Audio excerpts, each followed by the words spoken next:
Abbiamo approvato oggi in prima commissione un passaggio importante per quanto riguarda il referendum dove si prevede la separazione tra Venezia e Mestre.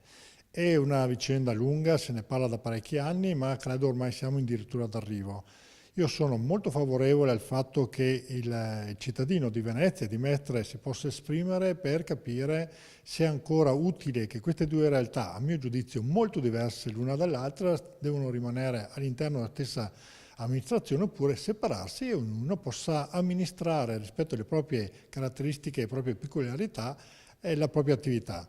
Quindi con questo passaggio diamo l'ultimo via libera alla Giunta, quindi al Presidente Zaia, perché possa indire il referendum. La nostra posizione come Partito Democratico è di contrarietà non al referendum ma all'atto stesso, che secondo noi è illegittimo, visto che si basa su quella proposta di legge che era già passata in Consiglio per il giudizio di meritevolezza, sulla quale avevamo già espresso i nostri dubbi, che poi sono dubbi che vengono in qualche modo riconfermati dai pareri legislativi emessi fino ad oggi.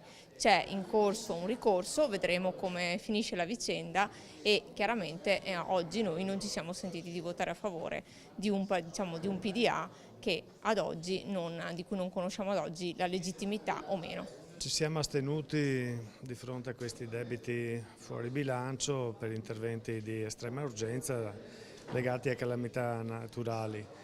È chiaro che arrivano i conti fatti nel 2013, interventi fatti nel 2014, nel 2015, a distanza di 4 anni arrivano appunto per la copertura legata al bilancio. Alcune perplessità le abbiamo esposto, però ci siamo astenuti soprattutto perché le ditte che hanno lavorato devono avere il pagamento di quello che hanno fatto. Però ecco, vorremmo ci fosse estrema chiarezza su questo. Nel 2017 sappiamo che c'è un fondo per questi interventi legati a sistemazioni idrauliche, a eventi calamitosi. Sembra che nel 2014-2015 la Regione avesse stanziato nulla.